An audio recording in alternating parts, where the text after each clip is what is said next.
만약 레버리지 풀로 때려서 공매도를 한 개인이 투자금을 모두 날리고 빚까지 생겼다는 사례가 단 한 건이라도 나오면 분명히 기관 쪽에서는 거봐라, 공매도 운동장 평평하게 하니까 이렇게 된 거다.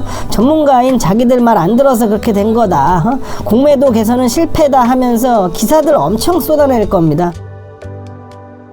그렇기 때문에 이번 개선안에도 공매도 시스템 완전 전산화와 제대로 된 처벌법 강화는 어떻게든 완벽하게 제외될 겁니다.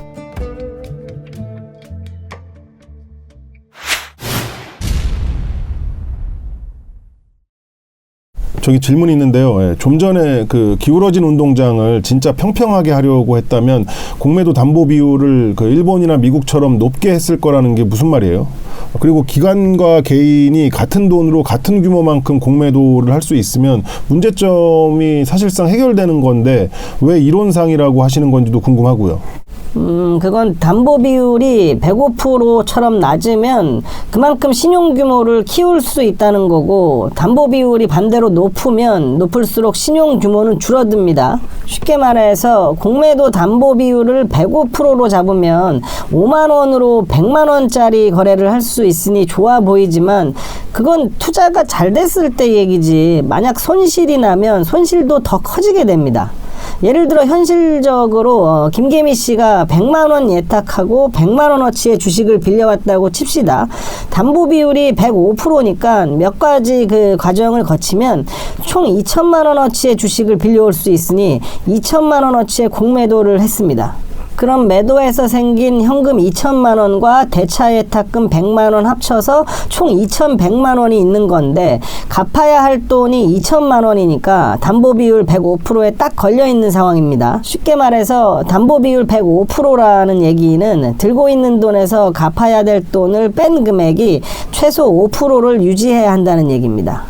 이걸 더 자세히 더 쉽게 설명하면 공매도를 하고 생긴 현금 2천만 원 플러스 처음 대차 예치금 100만 원을 합치면 2,100만 원 보유 중인데, 공매도한 2천만 원을 갚아야 하니까 이 상황에서는 대차한 주식 2천만 원어치의 105%인 2,100만 원 위로 담보를 유지해야 한다는 뜻입니다. 그런데 주가가 올라가서 손실이 발생하면 어떻게 될까요? 예를 들어 1%의 손실이 나면 갚아야 할 돈이 1% 늘어나서 2,020만 원이 되기 때문에 담보 비율이 약 104%가 되니까 이제 105%를 지키지 못하게 됩니다. 이것도 더 쉽게 말하면 공매도한 주가에서 주가가 1% 상승했다면 그만큼 돈을 더 주고 주식을 사서 갚아야 하기 때문에 주식을 빌려준 증권사는 해당 금액을 손실로 보고 최소 담보 비율인 105%를 지키라고, 그러니까 모자란 담보금 20만 원을 더 채워 넣으라고 마진콜을 때립니다. 만약 손실이 계속 커지면 105%를 맞추기 위해서 채워야 하는 돈이 계속 늘어나게 되는데, 문제는 공매도의 특성상 손실이 무제한이 될 수 있기 때문에 상당히 심각해질 수 있습니다. 물론 현실적으로는 공매도 주체가 마진콜을 받고도 모자란 금액을 채워넣지 않으면 증권사는 담보 비율을 맞출 만큼 현재가에서 강제로 매수를 해서 손실 정산을 해버립니다. 그런데 만약 점상으로 잠기는 종목이라면, 그래서 주식을 살 수가 없다면 어떻게 될까요? 지옥이 됩니다. 네, 맞습니다. 점상이 풀린 시점이 담보보다 더 큰 손실이 발생한 가격대라면 결제 불이행이라는 최악의 사태가 벌어집니다.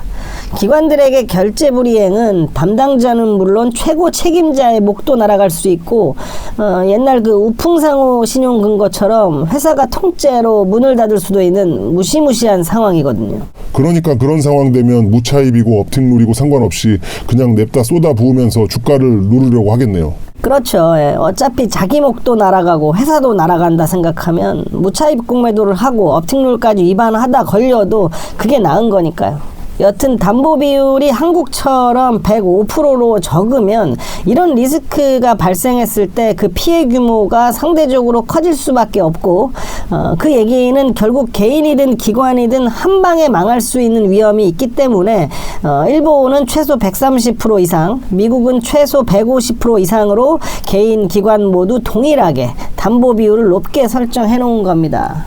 즉 이런 본질적 위험과 책임을 최대한 줄이려면 기존 개인의 담보 비율 140%를 120%, 105%로 연이어 낮출 게 아니라 기관의 105%를 120%나 140%로 올려서 맞췄어야 한다는 거죠. 그래야 개인과 기관 둘 다 선진국처럼 안정성이 올라가니까요. 그런데 왜 더 위험하게 아래로 맞춘 거예요? 솔직히 결론부터 말하면 개인들 엿 한번 먹어보라는 거예요.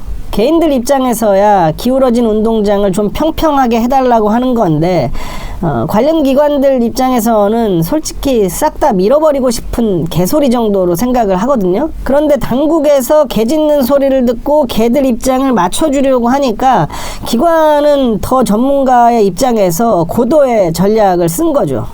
만약 레버리지 풀로 때려서 공매도를 한 개인이 투자금을 모두 날리고 빚까지 생겼다는 사례가 단 한 건이라도 나오면 분명히 기관 쪽에서는 거봐라, 공매도 운동장 평평하게 하니까 이렇게 된 거다. 전문가인 자기들 말 안 들어서 그렇게 된 거다. 공매도 개선은 실패다 하면서 기사들 엄청 쏟아낼 겁니다. 제 생각에 기관들은 그런 사례를 아예 지들이 일부러 만들기도 할 것 같은데요. 안 그래요, 기관이 형?